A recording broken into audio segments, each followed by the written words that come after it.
Boa noite a todos, mais uma vez. É sempre um prazer e a gente sempre expressa a nossa gratidão de estar aqui nessa casa, de poder aprender, de poder conviver com as pessoas, que Itajubá abre essa casa, nos proporciona este ambiente de tanta harmonia, onde nós possamos aqui, quando aqui chegarmos, seja trabalhador e assistido, usufruir deste ambiente. E tem tudo a ver com o nosso próprio capítulo de estudo da noite, de conversa da noite, que é fora da caridade não há salvação. E é uma grande caridade desses espíritos de nos tutelarem, de nos ajudarem, de nos incentivarem a estarmos aqui, a manter a casa aberta, a acolher todo mundo.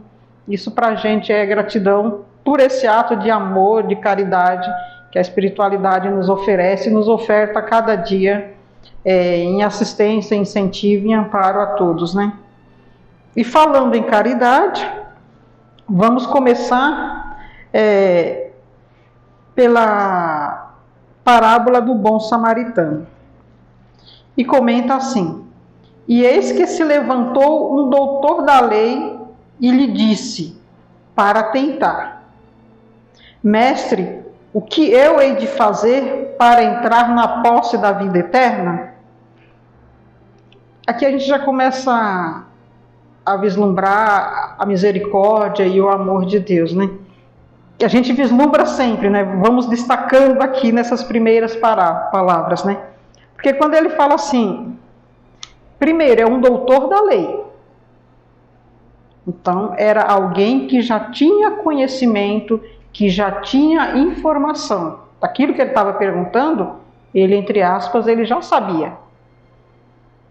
E aí a gente vê que, quando a gente fala que o Espiritismo é a terceira revelação, que o Espiritismo vem reforçar os ensinamentos de Jesus para todos nós, ensinamentos esses que são da lei de Deus.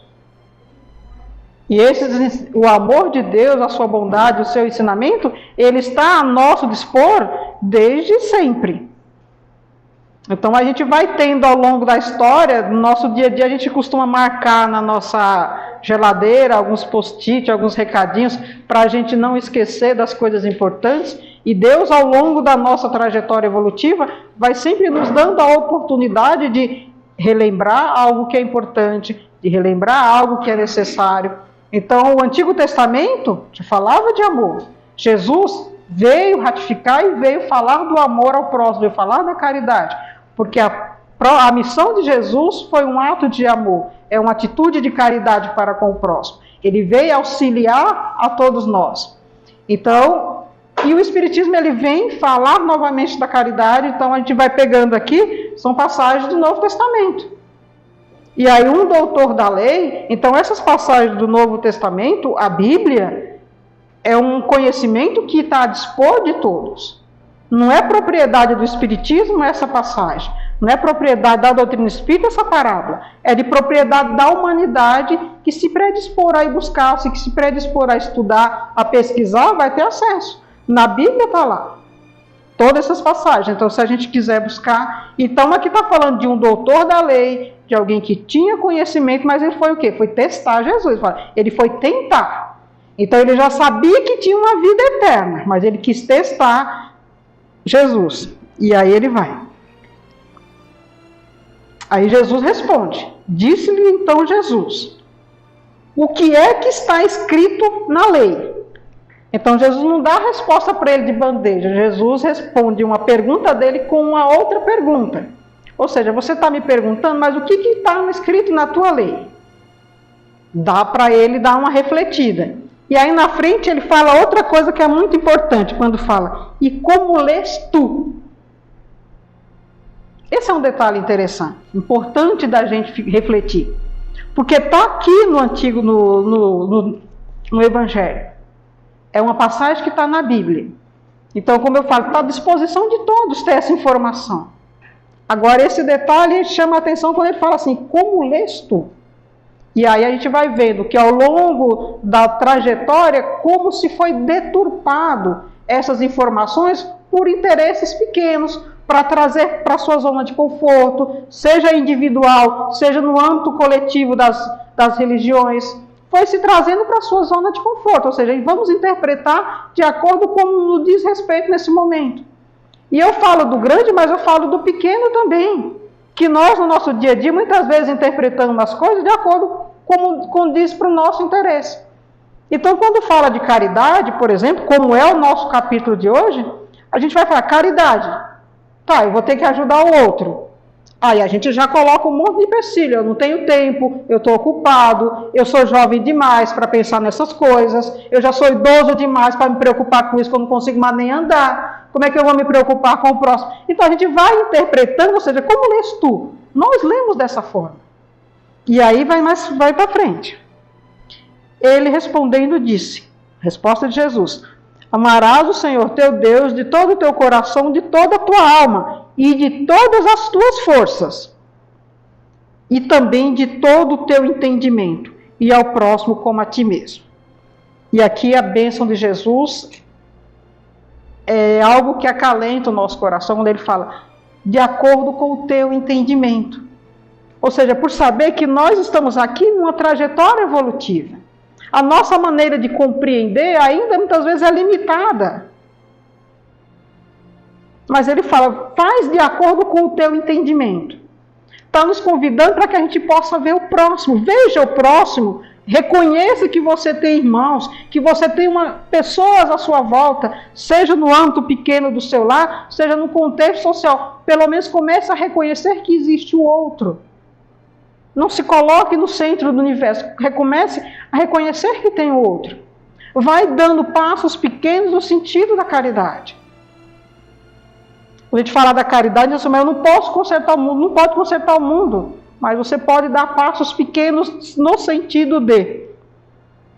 Mas, o doutor da lei, e aí o doutor da lei, como respondeu, Jesus fala, respondestes muito bem, ó, tipo assim, você sabia, menino, que era que tem que ser feito. Aí ele fala assim, faze isso e viverás. Mas, ele querendo justificar-se a si mesmo, disse a Jesus, e quem é meu próximo? E Jesus, prosseguindo no mesmo discurso, disse, um homem, aí entra a parábola do samaritano, um homem saiu de Jericó, de Jerusalém, desceu e ia até Jericó. Ele foi assaltado, bateram nele, ele ficou no chão, literalmente semi-morto. Aí passa um doutor da lei, passou um doutor da lei. Temos aqui as divergências dessas pessoas no contexto social daquela época. O samaritano, o judeu não convivia com o samaritano, tinha essas divergências. Mas quando ele fala aqui, tinha um homem, ele não estava colocando se era branco, se era preto, a raça, a religião, era um ser humano. Que caiu, que estava semi-morto ali, e passou alguém que sabia o que tinha que fazer. Ele tinha conhecimento e condições de fazer. Aí ele passa distante. Aí vem o outro. Passa também um levita, que era alguém que tinha conhecimento, passa de longe e não atende. Aí vem o samaritano, que naquela época não era nem bem quisto no contexto social, mas o que o samaritano faz? Ele vê o outro, ele vê. E mais do que ver, ele enxerga. Que existe uma diferença da gente ver e de enxergar. Ver a gente faz de conta. Agora, enxergar, você se aproxima. E o samaritano, ele toma essa atitude. Ele vai lá, ele socorre naquele momento aquela necessidade daquela criatura que estava ali, coloca ele no seu cavalo, leva até uma hospedaria, deixa ele lá acomodado, paga ainda para que as pessoas que estão lá cuidem dele, e ainda fala, eu vou, se necessitar, na volta eu completo o pagamento. Ele não perguntou quem era aquele homem, ele simplesmente fez. E ele não ficou se enaltecendo para aquele homem, depois que aquele homem se recuperou, ele não ficou ali no quarto esperando ele se recuperar e agradecer o que ele fez. Ele não ficou ali esperando para cobrar um pagamento, para falar, olha, eu já paguei tudo, agora você me ressarce de alguma forma. Não. Ele simplesmente foi. Ele não deixou aquela pessoa acordar para ele estar ali. Não, ele fez anonimamente. Então, quando a gente se depara, aí no finalzinho, Jesus fala assim. Aí ele fala, qual destes três te parece o que foi mais próximo daquele que caiu nas mãos dos ladrões? E ele fala, o doutor da lei responde, aquele que usou de misericórdia naquele momento. Então Jesus fala, pois vai e fazes tu o mesmo. Vai falar, mas é algo tão simples, né? E no começo eu falei, a gente costuma encontrar tantos obstáculos para falar, eu não posso. Talvez nós não possamos doar uma grande fortuna para reabilitar algo. Não podemos. Talvez eu não tenha aquele tempo determinado, ou muito sobra de tempo, porque eu tenho necessidades, eu tenho família, eu não tenho esse tempo. A gente pode utilizar todos esses recursos, todas essas desculpas, entre aspas, para nos omitirmos de uma ação. Mas a gente tem um recurso simples e que está à disposição de todos nós. Um recurso de uma prece. Um recurso de um pensamento salutar. Que muitas vezes você passa hoje, no contexto social, das pessoas em condição de rua, você fala, eu não tenho condição de fazer isso, é coisa do governo. Não vamos poder nem discutir isso, que é um contexto muito grande, mas se eu passar por aquela criatura e falar, mas eu não vou poder ajudá-lo nesse momento, mas não olhe com desprezo. Não emita um pensamento no sentido de que o que você está fazendo aqui que você não se vira. Não.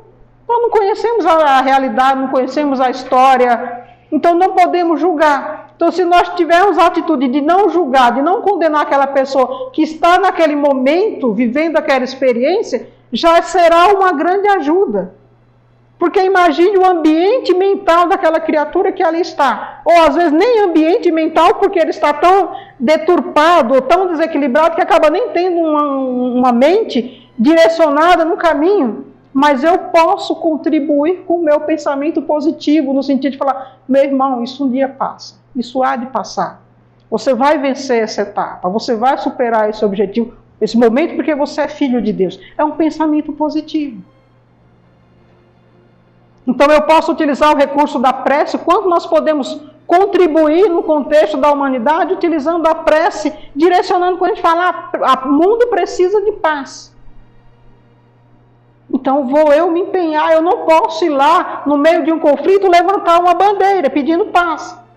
Mas eu posso, através do meu pensamento, através das minhas preces, envolver a todos que estão envolver mentalmente, todos aqueles que estão naquele contexto lá. Seja os causadores da violência, seja os causadores da guerra, sejam aqueles que estão no meio do conflito civis. Envolvendo, pedindo a misericórdia divina, que possa tocar o coração de cada um deles, que possa sensibilizar, que possa levar o reconforto àqueles que estão naquele sofrimento. Eu posso utilizar esses recursos, sim, a cada instante. Então, com relação à desculpa de não poder fazer nada, eu não tenho como utilizar mais esse subterfúgio e seguir sem fazer as minhas obrigações como um ser espiritual que está vivendo uma experiência terrena e não estamos vivendo sozinhos. Nós vivemos no contexto social. Estar aqui, cada um de vocês, cada um de nós, é uma atitude de caridade para conosco mesmo. De entendermos que nós passamos dificuldades e que não conseguimos dar conta sozinho. Então eu tenho essa humildade de falar, não, eu vou me encontrar, eu vou estar em um ambiente de harmonia que me proporcione um bem-estar. E que eu não consiga sustentar durante toda essa semana o bem-estar adquirido aqui, mas eu já sei aonde é a fonte. É uma atitude de caridade para conosco mesmo. Como é uma atitude de caridade nos nossos lares, as pessoas que lá estão. como é uma atitude de caridade buscar informação, buscar conhecimento. Mas eu não preciso me tornar um especialista para saber de caridade, mas eu preciso ir me dando tempo para amadurecer essa compreensão. Eu preciso ir com o tempo estudando e aí eu vou me tornando mais consciente. A cada passo é da lei. Eu não consigo ter essa compreensão a passo de mágica. Mas o tempo vai me dando isso. E quando a gente fala do estudo, ele fala, é muito tempo, as escolas não. Em pensar em termos de tempo, para nós no processo de educação de um ser espiritual, 1 ano, 2 anos, 3 anos, frequentar o centro espírita há 30 anos, não significa nada. Então, que a gente possa ir despertando a nossa consciência nesse sentido. Então, que possamos ir amadurecendo a ideia de que estamos no meio social, que as pessoas que estão à nossa volta necessitam, que eu necessito de auxílio. Então, é essa atitude de humildade que vai fazendo com que, naturalmente, eu vá me sintonizando com os espíritos de luz, como a gente começou aqui hoje comentando. Itajubá, os mentores dessa casa, o Mestre Jesus, como foi falado na prece, onde um ou mais pessoas lá estiver, eu ali estarei junto. Então, aonde a nossa disponibilidade de pensamento salutar estiver, estará em comunhão conosco a comunidade de espíritos. Isso não estou falando para vocês de achismos, eu tenho certeza. Porque se Jesus falou que Ele estaria conosco até o final dos tempos, então nós não estamos só nunca. Mesmo diante do maior desafio da nossa vida, diante da maior necessidade, nós vamos ter a certeza de que não estamos só e de que aquilo vai passar. Porque isso é certeza. Então, são essas atitudes de caridade que a gente vai tendo para conosco, para com o próximo, isso naturalmente a gente vai exportando do contexto menor para um contexto social maior. Então, que nós não possamos nos preocupar porque o outro não faz. Porque cuidar da nossa responsabilidade já demanda tempo, dedicação e muito esforço. Cuidar da responsabilidade, do comprometimento do outro, nós já não vamos dar conta. Então, que possamos nos ater a isso e seguir em frente. Que se o doutor da lei já falava que ele queria saber como entrava no reino do céu, passado todo esse tempo, quem sabe nós estávamos lá, aprendemos um pouquinho, estamos aqui, vamos aprender um pouco mais. Daqui a pouco a gente vai estar seguindo mais passo firme no sentido de evoluir com mais consciência e com mais responsabilidade. E não nos esqueçamos nunca. Vivemos na sociedade, o outro necessita e nós necessitamos do outro. Essa é a maior caridade que a gente pode fazer, é já ter esse reconhecimento, é ter esse entendimento de que eu posso fazer algo, que eu posso fazer a diferença na vida do outro. E que Jesus nos ampare e nos encoraje cada vez mais nesses nossos propósitos. Boa noite a todos.